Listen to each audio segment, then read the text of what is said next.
இன்றைக்கி சந்தையில் போய் பலாப்பழம் வாங்கிட்டு வந்திருக்கு. இது ஒரு 9 கிலோ இருக்கிற பழம். பலாப்பழம் சீசன் ஆரம்பிச்சிட்டு. ஸோ வாங்க இதை நம்ம வெட்டலாம். பலாப்பழம் வெட்டுறதுனாட்டி கையில் நல்லா தேங்காய் எண்ணெய் போட்டுக்கணும். அப்போ தான் கை வந்து பிசு பிசுன்னு இருக்காது. இந்த மாதிரி ஒரு சின்ன ஹோல் போட்டு நம்ம டேஸ்ட் எப்படி இருக்குன்னு பார்த்துட்டு தான் பலாப்பழம் வாங்கணும். ஓகே, இப்போ பிச்சிடலாம். நடுவாக லேசாக அறுத்துட்டு நல்ல கையில் எண்ணெயை தேய்ச்சி 2 பேரும் பிடிச்சி இழுக்க வேண்டியதான். ரெண்டா பிரிங்க. சோளை நல்லா வந்துடுச்சு. சோளை எடுத்து டேஸ்ட் பண்ணி பாருங்கள் எப்படி இருக்குன்னு. சோளையை காட்டுங்க. நல்லா தளர்ச்சியாக இருக்கா? பெரிய பழம்னாலும் நிறைய சோளை இருக்குல்ல. டேஸ்ட் எப்படி இருக்கு? தளர்ச்சியாக இருக்கு.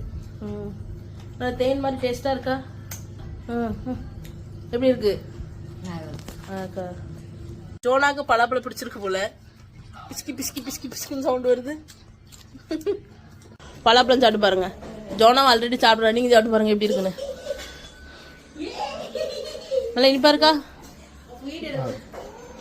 அந்த பெரிய பலாப்பழத்தை உரிச்சாச்சு. கொட்டை பழம் இதெல்லாம் வந்து ஃபுல் வேஸ்ட்டு.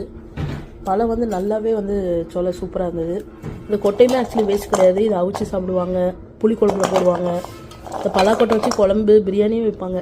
பட்டு எனக்கு அவிச்சு சாப்பிட்டா பிடிக்கும். இந்த சீசனில் நீங்களும் மறக்காமல் பலாப்பழம் வாங்கி சாப்பிடுங்க. சாப்பிட்டீங்கன்னா நீங்கள் சாப்பிட்ட பழம் எப்படி இருந்துச்சுன்னு கமெண்ட் பண்ணுங்கள். Bye bye.